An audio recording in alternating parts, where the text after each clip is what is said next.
ತಿರುಗಾಟಕ್ಕೆ ಹೋಗುವ ಗರುಡ ಎಲ್ಲಿ ಓಡಿ ಹೋಗುದಿಲ್ಲ, ನಿಲ್ತಾನೆ ಅಲ್ಲಿ. ಅಲ್ಲ, ತಿರುಗಾಟಕ್ಕೆ ಬರ್ಬೇಕು ಅವ, ಎಷ್ಟೊತ್ತಿಗೆ ಹೋಗುದಲ್ಲ. ಈಗ ನಾನಿದ್ದೇನಲ್ಲ, ಹಾಗಾಗಿ ಅವ ಬರುದಿಲ್ಲ. ಹಾಗೆ ಆ ಗರುಡ ನಿಮಗೆ ಗೊತ್ತುಂಟು, ಏನು ಯಜಮಾನ್ರು ಹೆಂಡತಿಯ ಜೊತೆ ಮಾತನಾಡುವಾಗ ನಾನ್ ಬರುದು ಸರಿಯಲ್ಲ ಅಂತ ದೂರದಲ್ಲಿ ನಿಂತಿದ್ದಾರೆ. ಅಥವಾ ಮನೆ ಒಳಗೆ ಬರುವುದಿಲ್ಲ. ಹೌದು. ವಾಹನ ಯಾವತ್ತಿದ್ರು ಮನೆ ಹೊರಗೆ. ಹೌದೌದು. ನಾವೇ ಅವ್ರ ಜೊತೆಗೆ ಹೋಗ್ಬೇಕು. ವಾಹನ ಇದ್ದರೆ ನಾವು ಹೋಗ್ಬೇಕು. ಸಿದ್ಧಾರ್ಥ ಅಂತ ಹೇಳುದಷ್ಟೇ. ಪ್ರಭು, ಎಲ್ಲಿಗೆ ಎಲ್ಲಿಗೆ ಎಲ್ಲಿಗೆ? ಏನು? ಮನೆಯಿಂದ ಹೊರ ಹೊರಟಾಗ ಗಂಡನಲ್ಲಿ ಎಲ್ಲಿಗೆ ಅಂತ ಕೇಳುವುದೇ ಅಪಶಕುನ. ಅದಕ್ಕೆ ನಿನ್ಗೆ ಗೊತ್ತಿಲ್ವಾ? ಮನೆಯಿಂದ ಹೊರಗೆ ಹೊರಡುವ ಸಂದರ್ಭದಲ್ಲಿ ಎಲ್ಲಿಯಾದ್ರೂ ಬೆಕ್ಕಟ್ಟು ಬಂತು ಅಂತಂದ್ರೆ ಅಪಶಕುನ ಅಂತ ಆಗುದಿಲ್ವಾ? ಹೌದು. ಮತ್ತೆ ನೀವು ಶಕುನವನ್ನು ನಂಬುತ್ತೀರಾ? ಕೆಲವೊಮ್ಮೆ ನಂಬಬೇಕಾದ ಅನಿವಾರ್ಯತೆ ಇರ್ತದೆ. ಕೆಲವೊಮ್ಮೆ ನಾವು ಪೂರ್ಣವಾಗಿ ನಂಬುದಕ್ಕೂ ಸಾಧ್ಯವಿಲ್ಲ. ಯಾಕೆ? ಮಾರ್ಗದ ಮುಂಭಾಗದಲ್ಲಿ ವಿಧವೆಯರುಗಳನ್ನು ಕಂಡಾಗ ಅಪಶಕುನ ದಾರಿನೇ ಹೋಗ್ಬಾರ್ದಿತ್ತು ಅಂತ ನಾವು ಆಡ್ತೇವೆ. ಅದೇ ಮಾರ್ಗದ ಮುಂಭಾಗದಲ್ಲಿ ಮೊಸರು ಕುಡಿಕೆಯನ್ನು ಕಂಡಾಗ ಅಯ್ಯೋ ಶುಭ ಶಕುನ, ಇವತ್ತು ನಮ್ಮ ಕೆಲಸ ಆಗುತ್ತದೆ ಅಂತ ನಾವು ಸಾಗುತ್ತೇವೆ.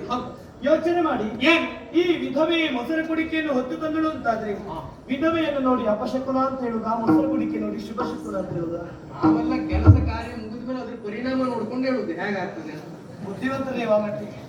ಮತ್ತೆ ಮನೆ ಬೇಕು ಯಜಮಾನ ಆ ಕಡೆ ಈ ಕಡೆ ಹೋಗುವಾಗ ಎಷ್ಟು ಬಾರಿ ಅಡ್ಡ ಬರುವುದಿಲ್ಲ? ಅದು ತನ್ನ ಆಹಾರಕ್ಕಾಗಿ ಬರ್ತದೆ. ಆ ಅಪಶಕುನ ಅಂತ ಯಜಮಾನ ಮನೆಯಲ್ಲೇ ಕುಳಿತ್ರೆ ಅವನ ಹೊಟ್ಟೆ ತುಂತರ ಆಗುದಿಲ್ಲ. ಹಾಗಾಗಿ ನಾನು ಒಂದ್ ರೀತಿ ಮನೆ ಬೇಕಿದ್ದಾಗೆ. ಅಲ್ಲ, ನೀ ನನ್ನ ಮನದ ಬೇಕು. ಹೌದು ಪ್ರಭು, ಎಂದಿನ ಹಾಗಲ್ಲ. ವಿಶೇಷವಾಗಿ ನಾನು ನಿಮ್ಮನ್ನು ವಹಿಸ್ತಾ ಇದ್ದೇನೆ.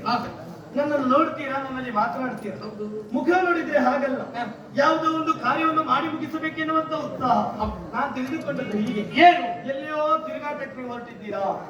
ತಿರುಗಾಟ ನಮಗೇನು ಹೊಸತಲ್ಲ. ತಿರುಗಾಟಕ್ಕೆ ಹೊರಟದೇ ಹೌದು ಅಂತ ಆದ್ರೆ ನೀವು ಮಾಡುದು ತಪ್ಪು. ಯಾಕೆ? ಮದುವೆ ಆಗುವ ಮೊದಲು ನೀವು ಎಲ್ಲಿಗೆ ಬೇಕಾದ್ರೂ ಹೋಗಿ ಎಲ್ಲಿಗೆ ಬನ್ನಿ, ಯಾರು ಹೇಳುವವರಿಲ್ಲ ಕೇಳುವವರಿಲ್ಲ.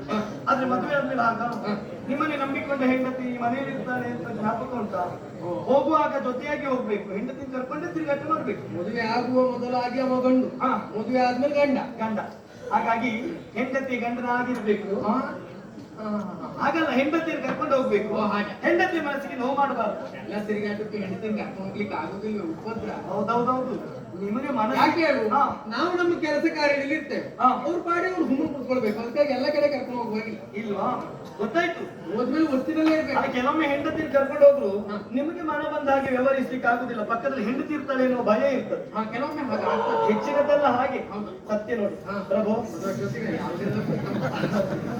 ಯಾಕೆ ಗೊತ್ತಾ ಈ ಮಾತನಾಡಿದೆ? ನಿಮ್ಮನ್ನು ಸ್ತ್ರೀಲೋಲ ಅಂತ ಕರೆದು, ಎಲ್ಲಿ ಹೆಣ್ಣು ಮಕ್ಕಳು ಇರ್ತಾರೆ ಅಲ್ಲಿ ಶ್ರೀಕೃಷ್ಣನಿರುವುದು ಸಹಜವಂತೆ. ಅದೇ ಬಿರುದನ್ನು ಗ್ರಹಿಸಿದಂತ ನಾನು ಎಲ್ಲಿಯೋ ಒಂದು ತಿರುಗಾಟ ಕೊಟ್ಟಿದ್ದೀರಿ, ಚಂದದ ಹೆಣ್ಣನ್ನು ನೋಡಿದ್ದೀರಿ, ಅವಳಲ್ಲಿ ಮಾತನಾಡ್ಲಿಕ್ಕೆ ಬರ್ತೇನೆ ಅಂತ ಹೇಳಿದ್ದಿರಬಹುದು. ಅದೇ ಯೋಚನೆ ಮಾಡ್ತಾ ಹೊರಟದ. ಅವಳು ಹೇಗಿದ್ದಾಳೆ? ತೆಳ್ಳಗಿದ್ದಾಳ, ಬೆಳ್ಳಗಿದ್ದಾಳ, ಕುಳ್ಳಗಿದ್ದಾಳ, ನನ್ನಾಗೆ ಉದ್ದಕ್ಕಿದ್ದಾಳ, ನನ್ನಷ್ಟು ಚಂದ ಇದ್ದಾಳ, ಹೇಗಿದ್ದಾಳೆ ಹೇಳಿ? ಎಲ್ಲಿ ಬರ್ತದ್ದು? ಹೆಣ್ಣಿನ ವಿಚಾರವಾಗಿ ಅಲ್ಲ.